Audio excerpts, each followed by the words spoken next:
फरगना की ठंडी वादियों से लेकर काबुल की पथरीली धरती तक जहीर उद दीन मोहम्मद बाबर की नजरें हमेशा उस धरती पर टिकी रहती थीं जिसे सदियों से लोग हिंदुस्तान कहते आए थे।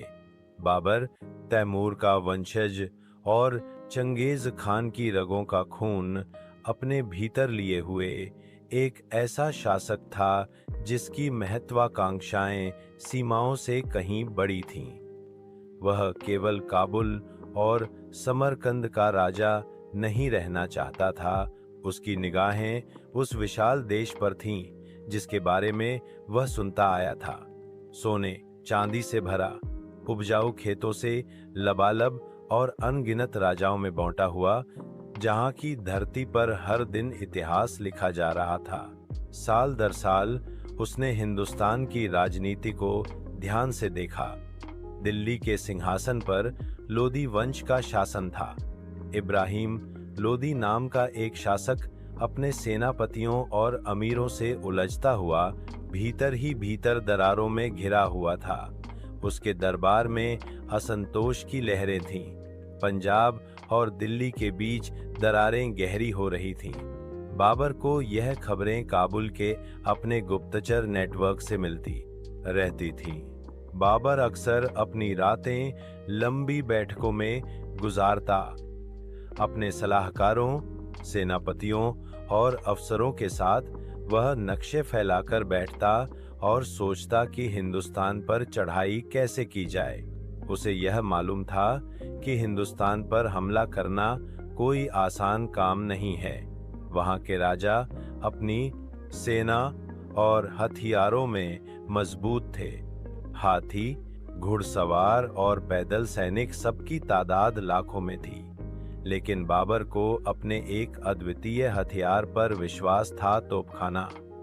तुर्की और फारस से सीखी हुई यह कला उसने अपने साथियों को सिखाई थी।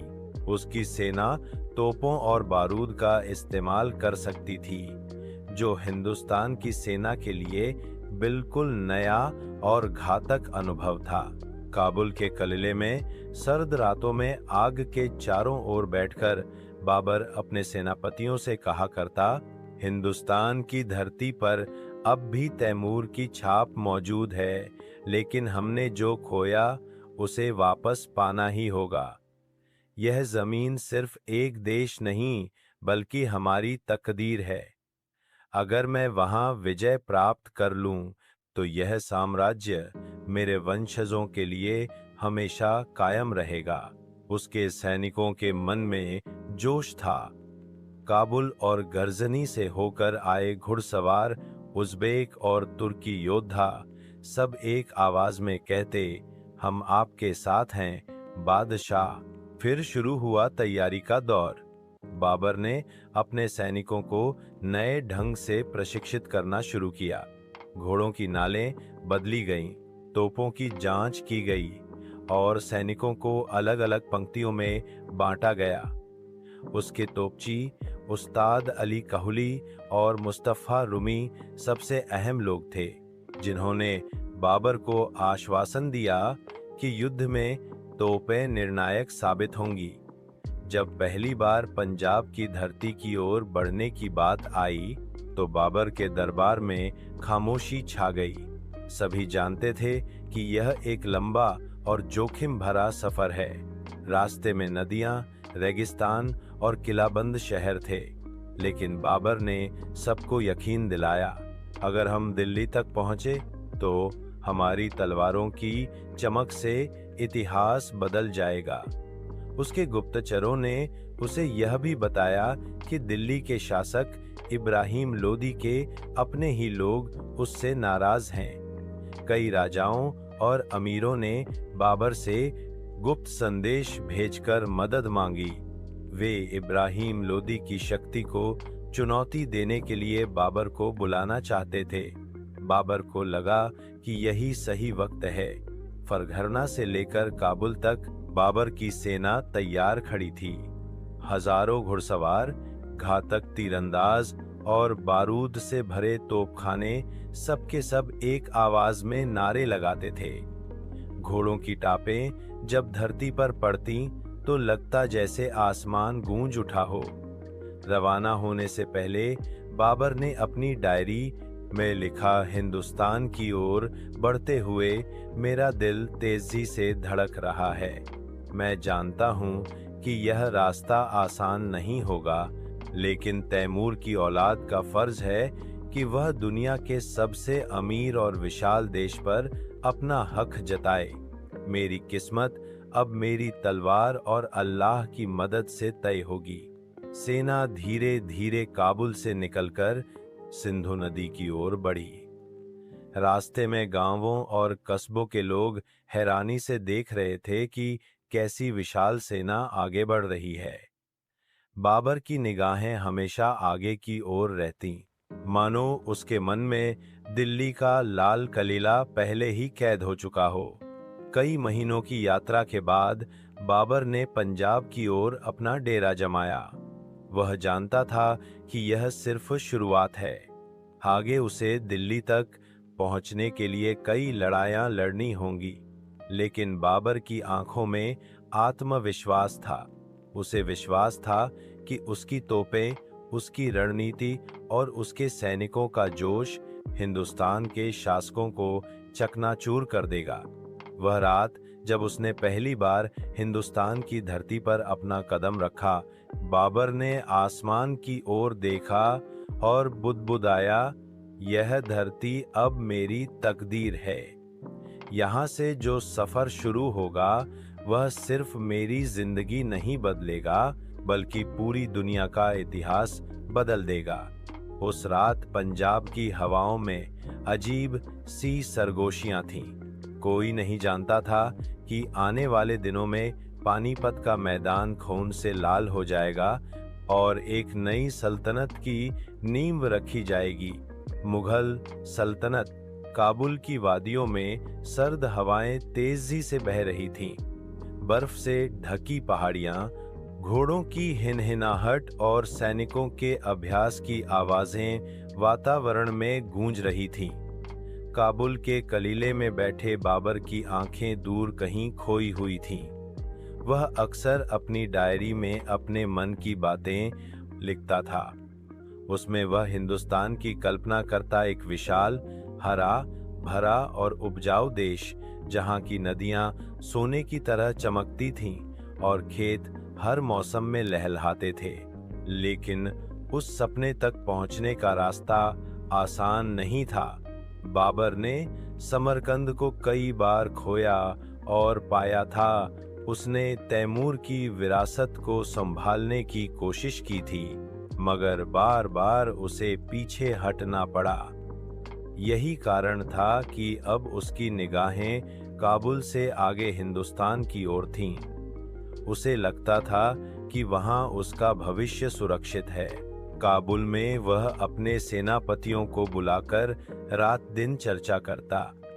उसके वफादार तोपची उस्ताद अली कहुली और मुस्तफा रूमी बारूद और तोपों की ताकत समझाते। बाबर जानता था कि हिंदुस्तान के राजा हाथियों और विशाल सेनाओं पर भरोसा करते हैं, लेकिन तोपखाने की कला उनसे बहुत दूर है। यही उसकी सबसे बड़ी शक्ति थी। उस समय दिल्ली की गद्दी पर इब्राहिम लोदी बैठा था। लोदी वंश अपने चरम पर नहीं था। अमीर और सूबेदार उससे नाखुश थे।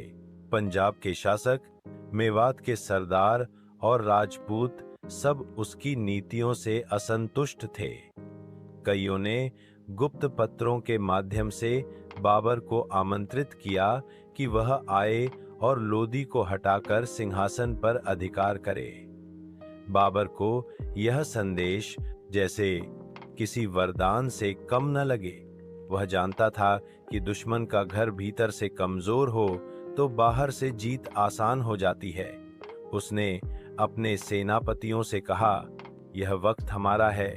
हिंदुस्तान का दिल कमजोर हो चुका है। हमें बस एक तेज वार करना है और गद्दी हमारी होगी। काबुल में सेना की तैयारी शुरू हुई। घोड़ों के झुंड को मजबूत नालें पहनाई गईं, सैनिकों को नई कवचें दी गईं और तोपों को विशेष गाड़ियों में कसकर रखा गया। सैनिकों के दिल में जोश था, मगर कईयों के मन में डर भी था। वे जानते थे कि हिंदुस्तान एक दूर की और अनजानी धरती है। वहां लाखों की सेनाएं हैं और युद्ध के मैदान में हाथी जैसे विशालकाय जानवर चलते हैं। लेकिन बाबर ने उनका मनोबल ऊंचा रखा। वह हर रोज सैनिकों के बीच जाता, उनसे बातें करता और कहता, तुम्हारी तलवारें सिर्फ इस धरती के लिए नहीं, बल्कि हमारी आने वाली पीढ़ियों के लिए हैं। अगर हम जीते तो हमारी नस्लें हमेशा हिंदुस्तान पर राज करेंगी। यह बातें सैनिकों के दिलों में आग भर देती। साल 1525 की सर्दियों में बाबर ने काबुल से हिंदुस्तान की ओर कूच किया। हजारों सैनिक, सैकड़ों ऊंट, घोड़े और तोपखाना उसके साथ था। रास्ते में बर्फ से ढके पहाड़, रेगिस्तान और गहरी नदियां आईं। कई सैनिक बीमार पड़े, कुछ भूख से मर गए, मगर बाबर का काफिला नहीं रुका। सैनिकों की हिम्मत टूटने लगती तो बाबर खुद घोड़े पर बैठकर आगे आगे चलता और उन्हें कहता, अगर मैं तुम्हारे साथ इन बर्फीली वादियों को पार कर सकता हूं, तो क्या तुम अपने बादशाह के साथ हिंदुस्तान तक नहीं चलोगे? उसकी बातों से सैनिक फिर जोश में आ जाते। आखिरकार बाबर की सेना पंजाब की धरती में उतरी। यह वही क्षण था जिसका वह वर्षों से इंतजार कर रहा था। उसने अपने सैनिकों से कहा, आज से हमारी जमीन सिर्फ काबुल नहीं रही, आज से हिंदुस्तान भी हमारा है। हमें इसे जीतना है और तैमूर की विरासत को आगे बढ़ाना है। पंजाब के कई छोटे छोटे किले और शहर बाबर ने आसानी से जीत लिए। वहां के लोग इब्राहिम लोदी से नाखुश थे, इसलिए उन्होंने बाबर का विरोध नहीं किया। धीरे धीरे बाबर का हौसला और बढ़ता गया। जैसे जैसे बाबर दिल्ली की ओर बढ़ता गया, उसकी सेना को लगने लगा कि अब निर्णायक युद्ध नजदीक है। इब्राहिम लोदी ने भी खबर पाई और अपनी लाखों की सेना लेकर पानीपत की ओर बढ़ा। बाबर जानता था कि संख्या में वह बहुत कम है, मगर रणनीति और तोपखाना उसकी सबसे बड़ी ताकत है। उस रात बाबर ने अपनी सेना को संबोधित करते हुए कहा, कल का दिन हमारे लिए इम्तिहान है। हम संख्या में कम हैं, मगर हमारी तलवारें धारदार हैं, हमारी तोपें हमारी आवाज हैं। याद रखो, अगर हम जीते तो हिंदुस्तान की गद्दी हमेशा के लिए हमारी होगी। सैनिकों ने एक साथ नारा लगाया, अल्लाहू अकबर। आसमान गूंज उठा और पंजाब की धरती पर एक नया इतिहास लिखने की तैयारी होने लगी। पानीपत का मैदान अगली सुबह बाबर और उसकी सेना के लिए युद्ध भूमि बनने वाला था। उसने अपने तोपखाने को सामने की पंक्ति में सजाया, सैनिकों को रणनीति समझाई और रात भर जाग कर तैयारी की। उसकी आंखों में अब कोई डर नहीं था, सिर्फ एक सपना था, दिल्ली की गद्दी और हिंदुस्तान का ताज। 21 अप्रैल 1226 की सुबह सूरज धीरे धीरे पूरब से निकल रहा था, लेकिन पानीपत के मैदान में सैनिकों की टापों और हथियारों की खनक से पहले ही आसमान गूंज उठा था। बाबर की सेना लगभग 12,000 थी, जबकि इब्राहिम लोदी की सेना 1 लाख से ज्यादा और साथ में लगभग 1000 युद्ध हाथी। संख्याओं का यह अंतर किसी भी साधारण राजा को हिला सकता था, मगर बाबर ने अपनी रणनीति से इस कमी को ताकत में बदलने की ठान ली थी। उसने अपनी सेना को छोटे छोटे हिस्सों में बांटा और तोपखाने को सबसे आगे लगाया। तोपों को गाड़ियों के पीछे इस तरह सजाया गया कि वे चलती दीवार की तरह दुश्मन की तरफ मुंह कर सकें।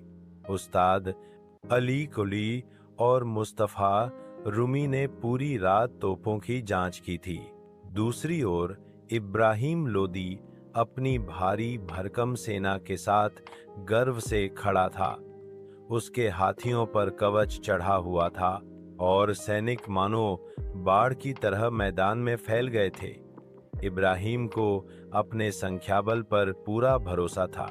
सुबह होते ही लोदी की सेना ने नारे लगाए और धीरे धीरे आगे बढ़ी। हाथियों की चिंगाड़ से धरती कांप उठी। बाबर की सेना का मन थोड़ी देर के लिए कांप गया, लेकिन तभी बाबर घोड़े पर सवार होकर आगे आया और चिल्लाया, याद रखो, यह सिर्फ युद्ध नहीं है, यह हमारी तकदीर का फैसला है। संख्या नहीं, रणनीति जीतती है। इशारे पर तोपों से पहली बार आग और धुएं का गुबार उठा। जमीन हिल उठी और सामने बढ़ रहे हाथियों में अफरा तफरी मच गई। वे बेकाबू होकर अपनी ही सेना पर टूट पड़े। यह दृश्य देखकर बाबर के सैनिकों में नया जोश भर गया। बाबर ने युद्ध में दो नई तकनीकें अपनाई, तुलगमा और हारबा। तुलगमा का मतलब था दुश्मन को चारों ओर से घेरना। बाबर ने अपनी घुड़सवार टुकड़ियों को दाएं बाएं छिपा कर रखा। हारबा यानी गाड़ियों को पंक्ति में बांधकर उनके बीच तोपें लगाना। इससे सैनिकों को ढाल भी मिली और तोपों से लगातार वार होता रहा। इब्राहिम लोदी की सेना बार बार आगे बढ़ती, लेकिन तोपों की गड़गड़ाहट और तीरंदाजों की बौछार से पीछे हट जाती। बाबर की कम संख्या वाली सेना इस तरह से लड़ी जैसे हर सैनिक 10 का मुकाबला कर रहा हो। दोपहर तक युद्ध भीषण हो चुका था। मैदान धुएं और चीखों से भर गया था। लोदी का गर्व टूटने लगा। उसके सैनिक बेतरतीब होकर भागने लगे। तभी बाबर ने अपने दाएं और बाएं छिपी घुड़सवार टुकड़ियों को आगे बढ़ने का आदेश दिया। वे बिजली की तरह निकले और लोदी की सेना को चारों ओर से घेर लिया। इब्राहिम लोदी घोड़े पर सवार होकर अपनी सेना को संभालने की कोशिश करता रहा, लेकिन जब बाबर की घेराबंदी पूरी हो गई तो उसका सारा साहस भी टूट गया। तीरों और तलवारों की बारिश के बीच वह गिर पड़ा। इब्राहिम लोदी की मृत्यु होते ही उसकी सेना पूरी तरह से तितर बितर हो गई। सांझ तक पानीपत का मैदान लाशों से पटा पड़ा था। बाबर ने जीत हासिल कर ली थी। यह सिर्फ एक युद्ध की जीत नहीं थी, बल्कि हिंदुस्तान के इतिहास का नया अध्याय था। बाबर ने अपने सैनिकों को कहा, आज हमने तैमूर की विरासत को फिर से जिंदा किया है। आज से यह धरती हमारी है और यहाँ हमारा वंश राज करेगा। दिल्ली और आगरा के दरवाजे अब बाबर के लिए खुल चुके थे। उसके सामने हिंदुस्तान का ताज था। कुछ ही दिनों में बाबर दिल्ली और आगरा पहुंच गया। वहां के लोगों ने उसका स्वागत किया। उसने अपने शासन की शुरुआत न्याय और अनुशासन से की। बाबर जानता था कि हिंदुस्तान सिर्फ तलवार से नहीं जीता जा सकता, बल्कि यहाँ की संस्कृति और जनता का दिल जीतना भी जरूरी है। उसकी जीत ने मुगल सल्तनत की नींव रखी, जो आगे चलकर उसके वंशजों के हाथों में दुनिया की सबसे बड़ी सल्तनतों में से एक बनी। जब बाबर ने हिंदुस्तान पर हमला करने की तैयारी की थी, तब शायद ही किसी को अंदाजा रहा हो कि यह तैयारी सिर्फ एक युद्ध की नहीं, बल्कि सदियों तक चलने वाले इतिहास की नींव है। काबुल की बर्फीली वादियों से लेकर पानीपत के धूल भरे मैदान तक बाबर का सफर साहस, रणनीति और महत्वाकांक्षा का प्रतीक है। उसकी जीत ने यह साबित कर दिया कि संख्याबल से ज्यादा अहम होती है रणनीति और सैनिकों का मनोबल।